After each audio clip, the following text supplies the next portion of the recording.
everybody, and welcome back to the School of Professional Dog Listeners YouTube channel. If you haven't already, click subscribe because there are loads more interesting videos coming your way, all about dog listening and why it is so amazing.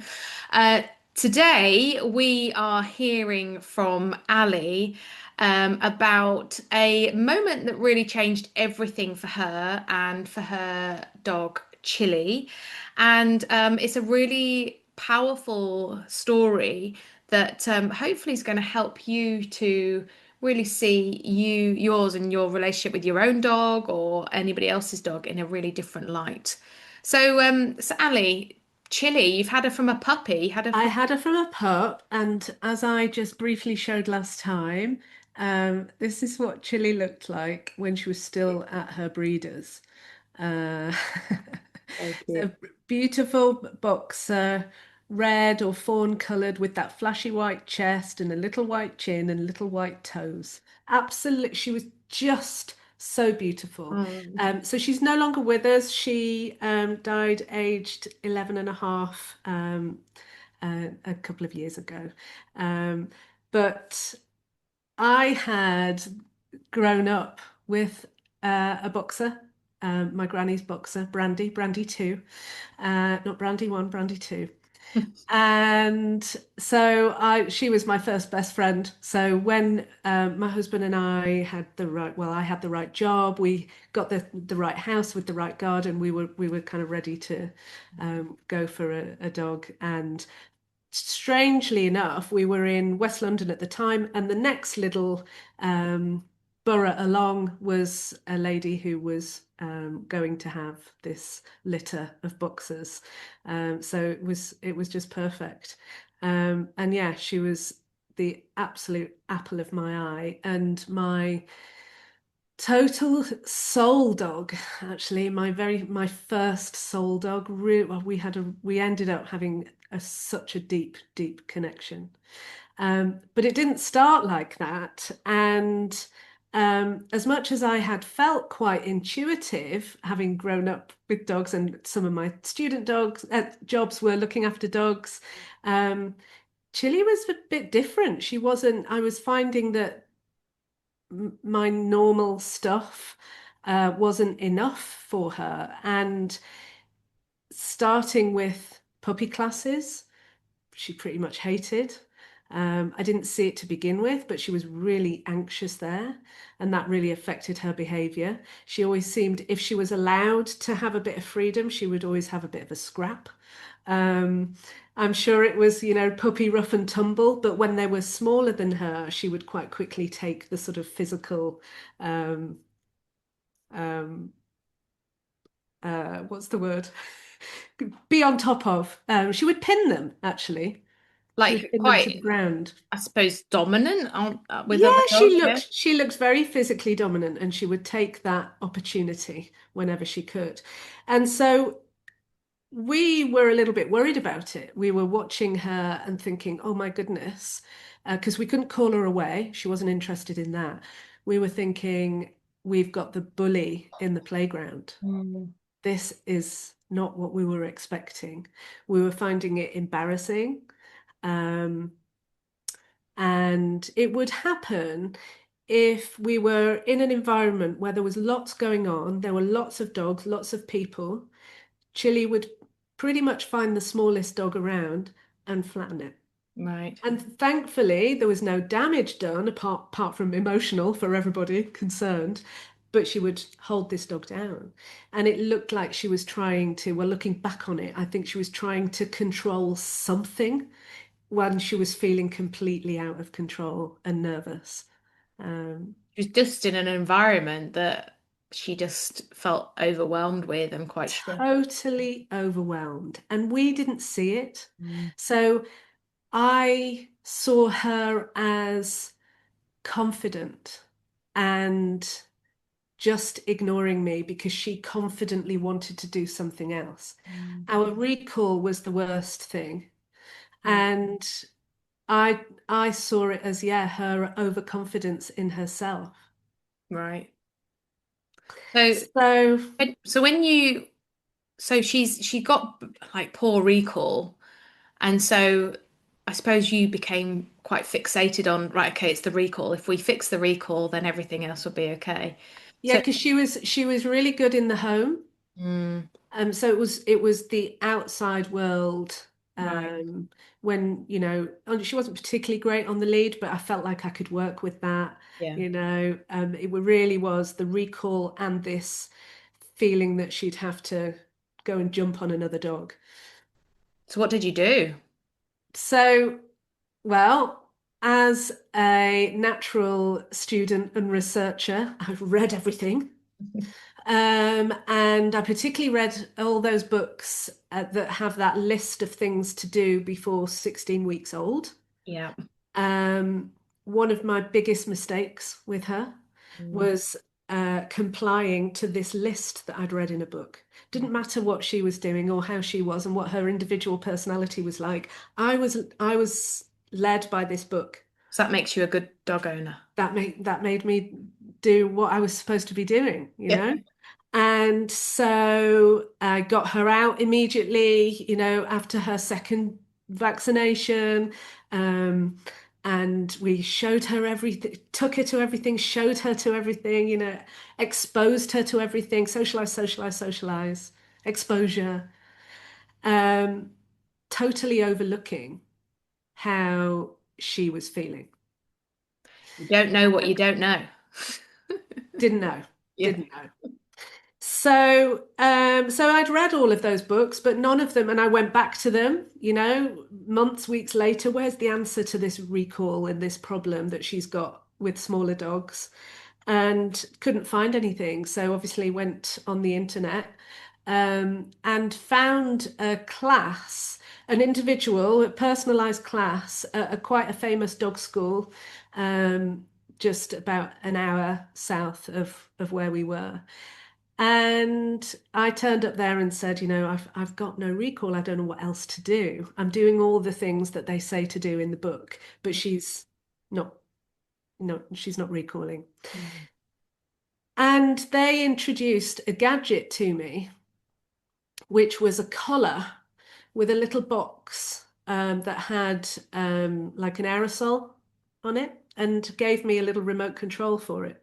And what they showed me how to do was let her go to the end of the paddock, call her. When she showed no signs of coming back, press the button on the remote control, and the little aerosol would go in her ear. And it shocked her. So she came charging back to the two people to safety. Like, what's that? Yeah. And so I was like, oh, well, she's back. That's a recall. Okay. This trainer from the famous school has given me this gadget. It seems to work for recall. Mm. Good. Pay Just my wondering, money like, and off we go. in that moment where she was like, how did you feel like, oh wow, it's fixed, or did you feel like, oh God, that didn't feel right, or how did it feel to you at the time? I think at the time, because I was with somebody else in authority, Mm. I probably felt, okay, all right, let's go Right, with yeah, this. yeah. It was later that I started, it was actually when it stopped working that I started questioning it. Right, okay. And so I'd say it lasted about 10 days because I didn't change anything else. I just put a collar on her with an aerosol and kept our same routine, Every time you pressed it, she would just come running back. walking in Richmond Park, call her, nothing, press, How did comes that running make you back. feel? Like when she was coming back to you? Well, I was getting what I was hoping for. Yeah, A dog that felt like she was under control a bit more. I yeah. had the emergency brake finally. So you felt in control. Yeah. Until literally 10 days. And then it started to not work. Yeah. And in the end, I was like going, but, like three presses, Yeah. three sprays, still nothing. And it was at that point, I'm like, what are you doing?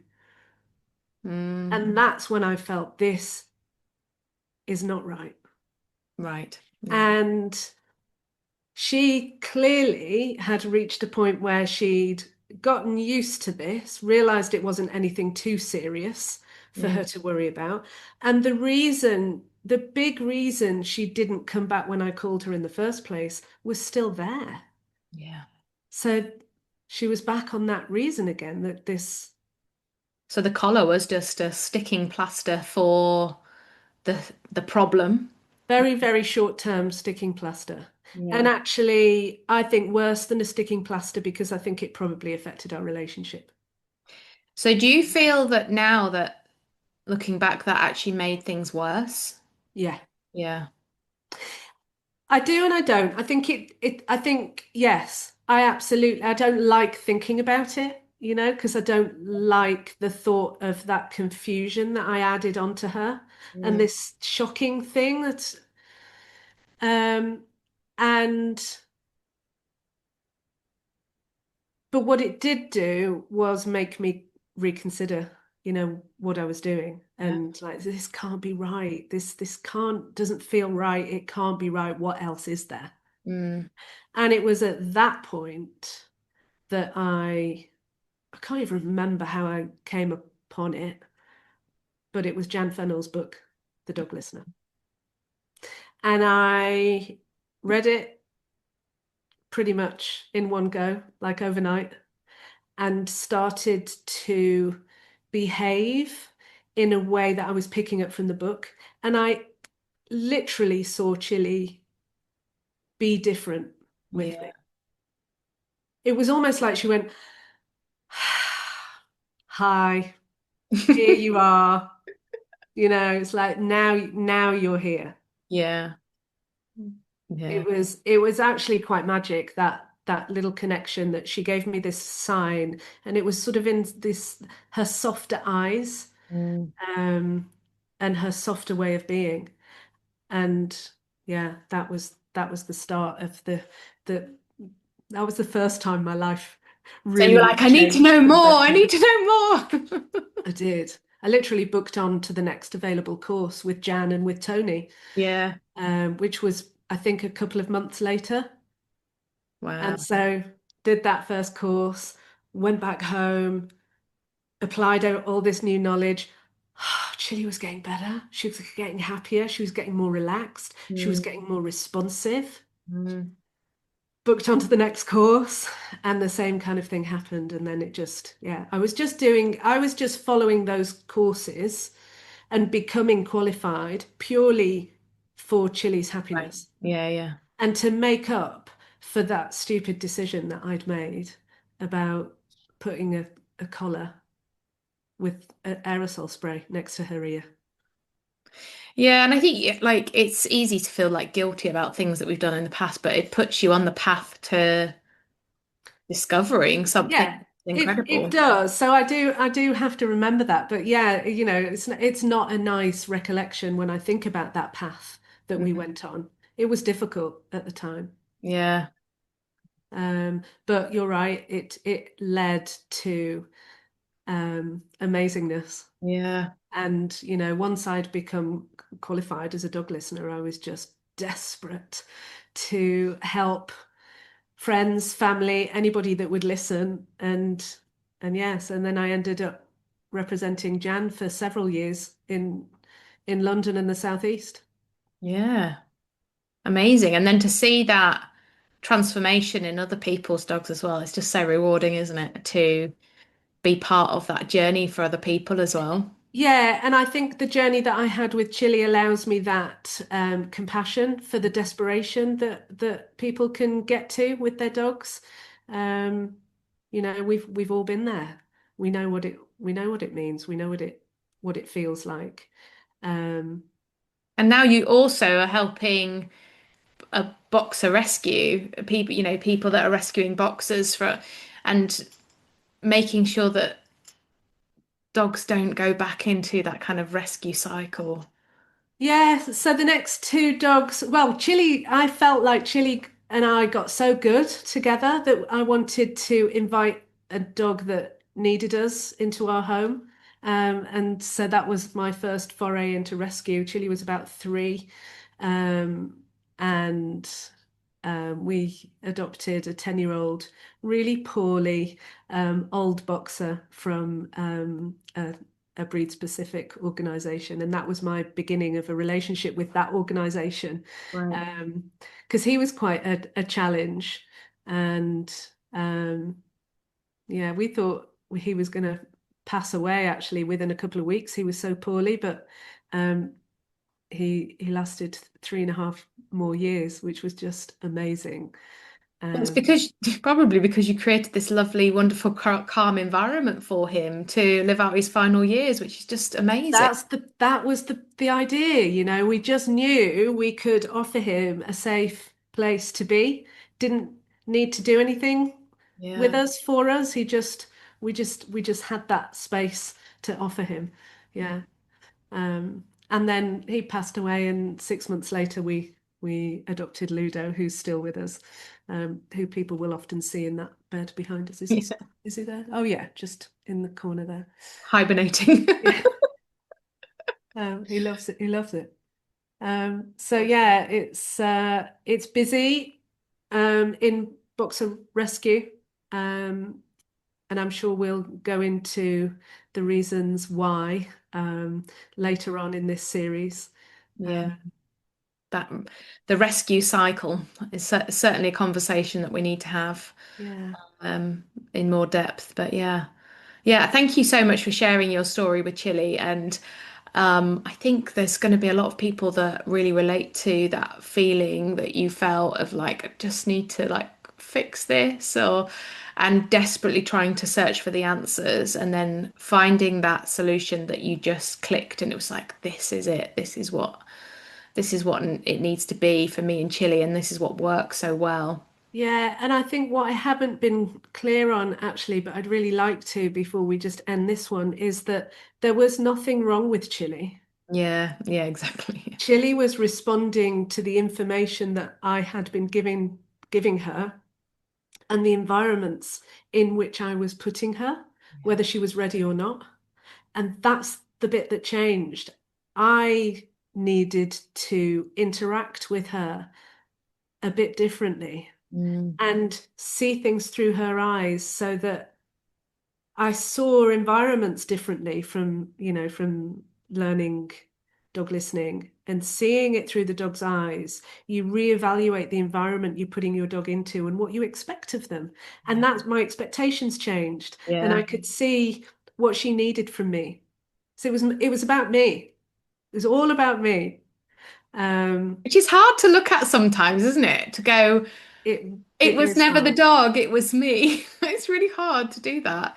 You have to let go Yeah. of that ego a little bit and, well, a lot. And Oh gosh, yeah, absolutely. The ego,